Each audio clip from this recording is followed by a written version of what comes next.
Olá a todos, o 8.5 Bits está aqui em Detroit, no Michigan, nos Estados Unidos da América, onde estamos no evento de apresentação do jogo Detroit Become Human, que sai esta semana para PlayStation 4 em exclusivo. Foi também em exclusivo que nós falámos com algumas das pessoas mais importantes que estiveram a desenvolver o jogo.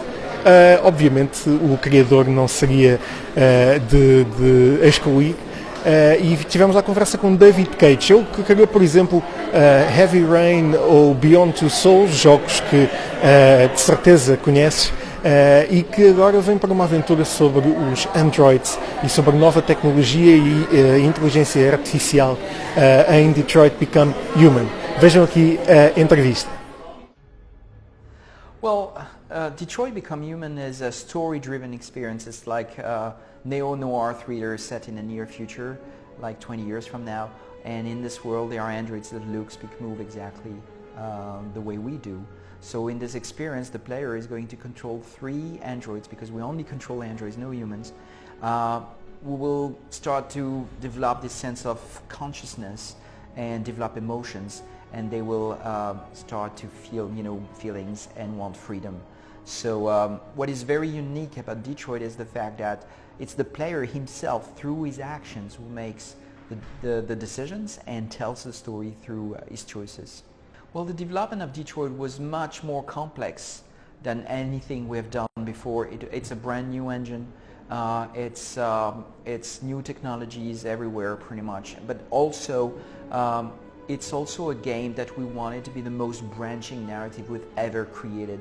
We wanted a lot of decisions offered to the player, and we wanted really the player to feel that he's in charge of the destinies of these 3 characters, and that through his actions he could tell their stories in a very unique way. So depending on how you play, you will get very different stories, get very different experiences.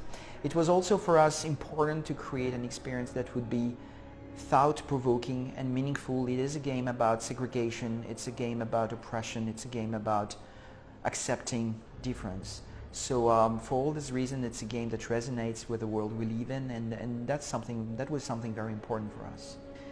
Well, that's an interesting question.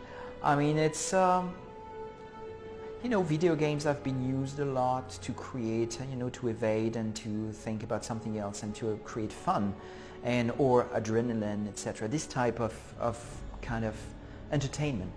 And we wanted with Detroit to develop a vision of the medium that would be much more about expressing ideas and talking about very serious matters, sensitive topics. We try to do it in a respectful way, being sincere and respectful, but at the same time, because we believe that games are as legitimate as films or literature to talk about real-world issues, we really wanted the game to tackle this kind of topics.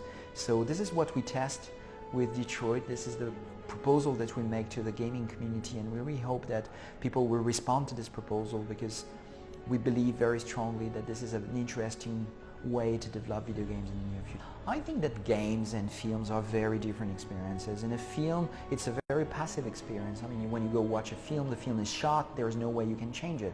What is very unique about interactivity is that as the player, you contribute to create the experience. I mean, the experience changes based on your actions. So it's really interesting, because the game is going to be released, and me and millions of players, we are going to tell a story together. And that's something that can only be done with interactivity.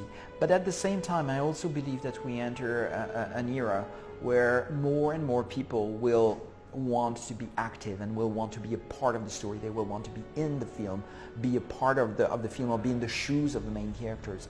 And we can see this through different things. We can see interactive TV series appearing, we can see interactive theater, we can see VR and location-based VR. We can see experiences like Detroit, where you are not just watching, you are really the actor of the experience. And I think we will see more and more of this in the future. Well, the story is told through 3 different points of view, as you said. One of the 3 characters, all 3 are androids, which was... That's Guillaume. We need to kick his ass. I'm sorry. So the story is told from the point of view of three androids, and that was something very important for me to talk about androids and take their angle rather than talk from the human point of view. You know, in many sci-fi stories, the humans are the good guys, the AI are the bad guys, and we need to save the world by destroying them. And I wanted to change things and just imagine, what if we were the bad guys? What if we were the declining, you know, race? And what if they were the next intelligent species? So that's really the story that I wanted to tell. So it's about these three androids. Marcus is serving an old man, and they develop a father and son relationship together, but something dramatic will happen, and he may end up leading a revolution of the deviant androids to get rights. Connor is a prototype that was developed by CyberLife to help human investigators in cases involving deviant androids. So he's really on the side of human and chasing deviants. And Kara is our third character, and she was used as a housemaid, and she was supposed to take care of the house and a little girl called Alice. But they will both have to escape together, and they have nothing in common. One is a little girl, a human girl, the other one is an android. But they will need to learn each other and start to love each other because they share a common dream. It's the dream of being free. So all three characters have different things. Marcus is epic. Connor is very intelligent and clever and cold, and he's a machine. Where Kara is really about empathy, and through these three different angles and three different colors, somehow we tell the bigger story. So yeah, having to deal with a script that is between 4,000 and 5,000 pages was really scary. It was a massive challenge just to write it. And you know, because when you create branches, it's very easy to create branches and options in a story. Where it becomes more complex is when you have branches leading to more branches, leading to more branches, and there's a point where you're confronted with such a big tree structure that there is no way you can control the story anymore. It may seem a little bit abstract, but actually it's really the challenge that I faced. But then the complexity of the story, of having a non-linear story, reached each area of the development, because once it's written, then you need to cast more than 300 actors. Then you need to shoot. It's about 360 days of shooting, which is really massive compared to a film. And then you need to assemble all this, and you need to test it, and you need to film it, and you need to light it. So the complexity really expands to all areas of the development. But in the end, I really think it's worth the work, because the experience that you create is something like, it's like a choose your own adventure book in the old days, if you remember that, except that instead of having one choice every 2 pages, you have one choice every line. So you can really, you know, make your decisions and get this feeling of telling your own story. No, game over is something that I always found very frustrating as an experience, and in a narrative experience, because it's like the story stops because you didn't play it the way it was intended to, and then you need to play it again. And in a story-driven experience, it really doesn't make any sense. So what we did is really dealing with death as it was a narrative event.